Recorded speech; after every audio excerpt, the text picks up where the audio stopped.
రాజు weds Rambai trailer చూశాను. డీసెంట్గా ఉంది, నాకైతే బాగా నచ్చింది. చాలా జెన్యున్గా ఉంది, రియలిస్టిక్గా ఉంది. క్యారెక్టర్లు ఆల్మోస్ట్ అన్ని క్యారెక్టర్లలో ఒక ఇన్నోసెన్స్ అయితే ఉంది. ముఖ్యంగా అమ్మాయి, ఈ అమ్మాయి ఎక్స్ప్రెషన్స్ కావచ్చు, రియాక్షన్స్ కావచ్చు, చాలా బాగున్నాయి. సో అమ్మాయి అబ్బాయి ప్రేమించుకున్నారు, వాళ్ళు పెళ్లి చేసుకోవాలనుకున్నారు. అమ్మాయి ఫాదర్కి ఇది నచ్చలేదు. కాన్సిక్వెన్స్ ఏంటి, వీళ్ళు కలిసినారా లేదా అన్నదే కథ. మనం ఎన్నో సినిమాల్లో చూసిందే, బట్ చెప్పిన విధానం అయితే చాలా హార్డ్ హిట్టింగ్గా ఉన్నట్లుంది. ఆ ట్రైలర్ చూస్తుంటేనే ఆ విషయం అర్థమవుతుంది. ట్రైలర్ ఓపెనింగ్లోనే ప్రేమకు ప్రేమే శాశ్వత శత్రువు, ఈ స్టేట్మెంట్ అయితే నాకు చాలా బాగా నచ్చింది. ఎందుకంటే అమ్మాయి పేరెంట్స్ అమ్మాయిని చాలా ప్రేమతో 15 years 20 years వెతుకున్న తర్వాత ఈ అమ్మాయి ఎవరినో లవ్ చేస్తుంది. సో వీళ్ళిద్దరు లవ్ను పేరెంట్స్ యాక్సెప్ట్ చేసి వాళ్ళకు పెళ్లి చేస్తే ఫైన్, లేదంటే ఈ అమ్మాయిని వాడికి కాకుండా ఇంకెవరికో ఇచ్చి పెళ్లి చేసినారనుకో, సో వీళ్ళ ప్రేమకు పేరెంట్స్ ఈ అమ్మాయి మీద ఉన్న ప్రేమ శాశ్వత శత్రువు, అంటే పర్మనెంట్ ఎనిమీగానే మిగిలిపోతారు ఇద్దరు.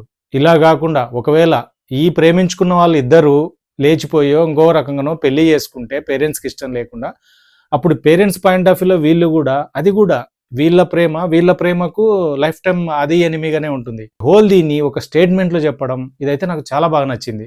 సినిమా మెయిన్ థీమ్ కూడా ఇదే ఉన్నట్టుంది. ఈ స్టేట్మెంట్ తర్వాత సినిమా అయితే పాజిటివ్ ఎండింగ్ ఉండదేమో అనేది నాకెందుకు అనిపిస్తుంది.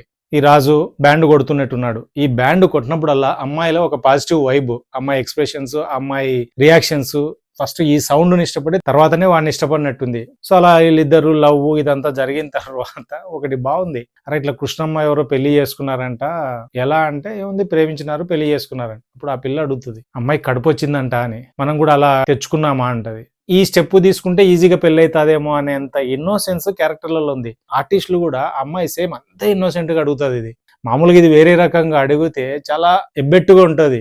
అదేగా తర్వాత ఇద్దరు కలుద్దాం అనుకుంటుంటారు, తర్వాత వాడు అడుగుతుంటాడు, ఈ అమ్మాయి రియాక్షన్స్, దీన్ని ఎంత చూసిన తర్వాత ఇన్నోసెన్సే కనిపిస్తుంటుంది తప్ప మనకు వేరే యాంగిల్ రాదు. నెక్స్ట్ ఎప్పుడైతే ఈ అమ్మాయి వాడి లవ్ అని ఫీలింగ్ వచ్చిన తర్వాత ఆటోలో ఒక డైలాగ్ ఉంది, నువ్వు చున్నీ లేకుండా కాలు బయట పడితే నీ సంగతి అవుతుంది అని. ఈ అమ్మాయి నాదే అని ఫీలింగ్ వస్తేనే ఆ డామినేషన్ క్యారెక్టరు. అది డామినేషన్ అంటే ఇంకో రకంగా డామినేషన్ కాదు, ఆ ప్రేమతోనే ఓవర్ లవ్ తో ఆ డామినేషన్. ఇది బాగుంది. అమ్మాయి అంటది మన గురించి ఊరంతా టామ్ అంటున్నారంటే హీరో అంటాడు, అంటే ఏంటి ఇప్పుడు లవ్ చేయవా వదిలేస్తావా అని చిక్కు తీసుకొని కొడతాడు. కొట్టి నాకంటే నేను ఎవరే లవ్ చేసేది అంటాడు. ఇక్కడ కూడా అది నెక్స్ట్ లెవెల్ డామినేషన్. బట్ ఇది కూడా అంతే సేమ్, వాడి లవ్ వే ఆఫ్ ఎక్స్ప్రెషన్ వాడి అలాగనే ఉంది.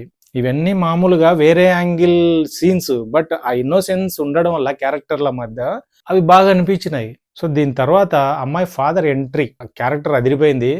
ఆ క్యారెక్టర్ ఫిజికల్లీ ఏబుల్డ్ క్యారెక్టర్. మామూలుగా ఇలాంటి వాళ్ళకి ఏంటి ఇన్సెక్యూరిటీ ఎక్కువ ఉంటుంది, అంటే వీళ్ళకి ఏదైనా ఎక్స్ట్రీమ్ ఉంటుంది. అట్లా పాజిటివ్గా ఉన్నారంటే చాలా ఎక్స్ట్రీమ్లు ఉంటారు, నెగిటివ్గా ఉన్నా అట్లాగనే ఎక్స్ట్రీమ్ ఉంటారు. వీళ్ళిద్దరి లవ్ గురించి మనకు తెలుస్తానే ఫస్ట్ వార్నింగే మదర్ను బేస్ చేసుకుని ఒక వార్న్ చేస్తాడు. సెకండ్ వార్నింగ్ డైరెక్ట్ యాసిడ్ తీసుకొచ్చి పోయాలా అంటాడు. ఇంకా థర్డ్ది అమ్మాయిని కొట్టుకుంటూ వెళ్ళి అది నా బిడ్డరా నీతో ఎట్లా వస్తుందో నేను చూస్తా అంటే, దీనికి కౌంటర్గా వాడు కూడా అది నా పిల్లం ఎట్లా రాదో నేను చూస్తా అంటాడు. ఇది కూడా మస్తు అనిపించింది. చేసుకోనంటేనేమో నువ్వు కొడతావు, చేసుకుంటానంటే మా అయ్య కొడతాడు, మీ ఇద్దరి మధ్య నేను చస్తున్నారా అని ఆ అమ్మాయి చెప్పే విధానం కానీ ఆ డైలాగు అసలు మస్తు అనిపించింది. ఇలాంటి సీన్లు ఇలాంటి సీక్వెన్స్లు చాలా సినిమాలో చూసింటాం, బట్ ఇంత హార్డ్ హిట్టింగ్ గా ఆ అమ్మాయి అట్లా చెప్పడం అదంతా నాకు చాలా బాగా అనిపించింది. ఇంకా తర్వాత అక్కడ నుంచి వాళ్ళ ఎమోషన్లు అవన్నీ ఫైనల్ గా రాంబాయి నీ మీద నాకు మనసాయి అనే ఒక వాయిస్ వస్తుంది. ఇదైతే మస్తు అనిపించింది.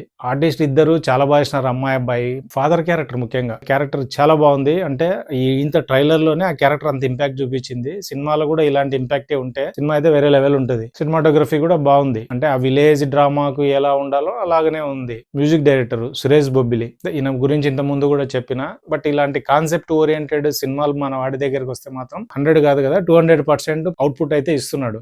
దీంట్లో కూడా ఆ చిన్న ట్రైలర్ లాస్ట్ లో అదే రాంబాయి అది కూడా చాలా బాగా అనిపించింది. ఆ విలన్ ఎంట్రీ అప్పుడు ఇచ్చిన ఆ మ్యూజిక్ గానీ ఇదంతా చాలా బాగా అనిపించింది. సో ఓవరాల్ గా అయితే ట్రైలర్ అయితే ఇంట్రెస్టింగ్ ఉంది. సినిమా చూడాలన్న క్యూరియాసిటీ అయితే క్రియేట్ చేసింది.